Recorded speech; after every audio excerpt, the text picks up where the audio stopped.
ప్రశస్తమైన నామమునకు మహిమ ఘనత ప్రభావములు కలుగునుగాక.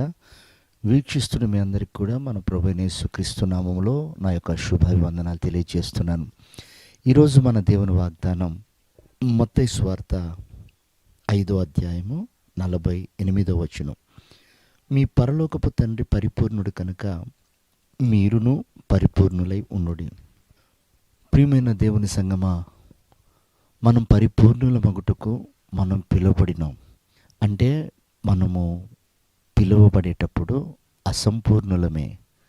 అసంపూర్ణంగా ఉన్న మన జీవితాలను పరిపూర్ణులుగా చేయుటకు దేవుడు మనల్ని ప్రేమించి తన ఏకైక కుమారుణ్ణి ఈ లోకానికి పంపి తన ప్రాణ త్యాగం ద్వారా మనము పరిపూర్ణులం కావాలని మనల్ని ఏర్పాటు చేసుకున్నారు. చూడండి ప్రియ దేవుని బిడ్డలారా, తండ్రి పరిపూర్ణుడై ఉన్నాడు. అన్ని విషయాలలో ఆయన పరిపూర్ణుడు, ప్రేమలో పరిపూర్ణుడు కనుక ఆయన లోకమును ఎంతో ప్రేమించెను అన్నాడు. కనుక మనం దేంట్లో పరిపూర్ణులం అవ్వాలి? మనం ద్వేషం చేత, అసూయ చేత, కక్షల చేత, కోపాల చేత, గర్వం చేత మనం ఆ ప్రేమను పోగొట్టుకున్నటువంటి వారమే. తన కుమారుని త్యాగం ద్వారా మనం మరలా ఆ ప్రేమలో నాటబడ్డాం. కనుక ప్రేమలో నాటబడిన మనము పరిపూర్ణులం అవ్వాలి. అందుకే పౌలు గారు అంటాడు, మీరు ప్రేమ కొరకై ప్రయాసపడండి అని.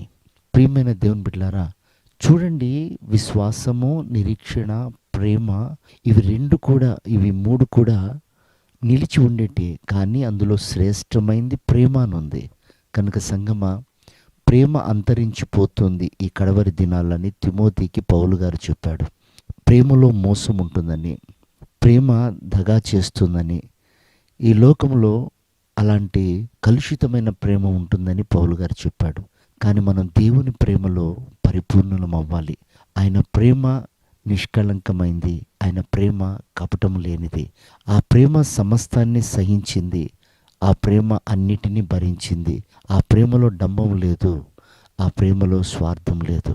కనుక నిస్వార్థుడైన క్రీస్తును సేవిస్తున్న మన జీవితంలో ఆయన పోలికల్లో ఎదుగుటకు మనం ప్రేమలో పరిపూర్ణులం అవ్వాలి. ఆ ప్రేమకున్న ఒకే ఒక గుణం త్యాగం చేయటం. తన కుమారుడు త్యాగమైతే తప్ప ఆ ప్రేమను బట్టి మనం కాపాడబడ్డాం. కనుక ప్రియ దేవుని బిడ్డలారా, ఈ లోకంలో సమస్తాన్ని త్యాగం చేసి ప్రేమను సంపాదించుకోవాలి. పౌలు గారు అంటాడు, నాకు కలిగిందంతా నేను నష్టంగా ఎంచుకొని నేను క్రీస్తును సంపాదించుకున్నాను అని. కనుక సంగమా, క్రీస్తు కొరకు మనం ఏదైనా త్యాగం చేయాలి. అప్పుడే మనం ప్రేమలో పరిపూర్ణం అవుతాం. అలాంటి కృప ఈ ఉదయకాలం ప్రభు మనందరికీ అనుగ్రహించి ఆయన మహిమగల రాకడకు సిద్ధపరచునుగాక. ఆమేన్.